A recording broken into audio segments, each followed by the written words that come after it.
Tinapay mula sa langit. A daily morning devotion with CRC family.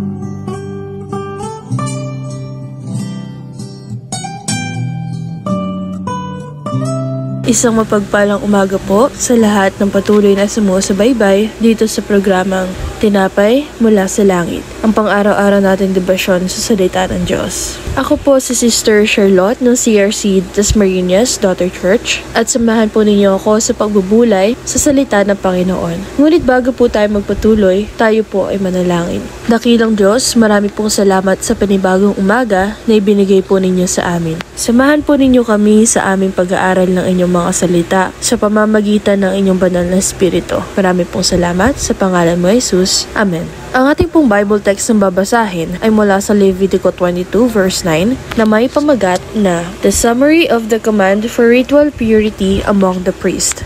Ako po ay babasa mula sa Tagalog version. Ang sabi po dito, dapat sundin ng mga pari ang mga tuntuning ito. Kung hindi, magkakasala sila at mamamatay. Ako si Yahweh, inilaan ko sila para sa akin. Nabasa po natin sa mga naunang verses ang tagubilin o utos ng Diyos tungkol sa paniniguradong malinis ang iyong katawan at walang dapat tabahid na karumihan. Ang Levitico 22:9 naman ay tumutukoy sa utos ng Diyos sa mga pari na dapat ring maging malinis at walang bahid na karumihan. Sinasabi din dito na mas malaki ang responsibilidad nila kung sila'y hindi susunod dahil lubos na nilang kilala ang Diyos at malinaw na sinabing sila'y magkakasala at mamamatay. Gayon din sa panahon natin ngayon. Bilang isang Kristiyano na mas lubos na kilala na ang Diyos, malaki na din ang ating pananagutan sa lahat ng ating ginagawa.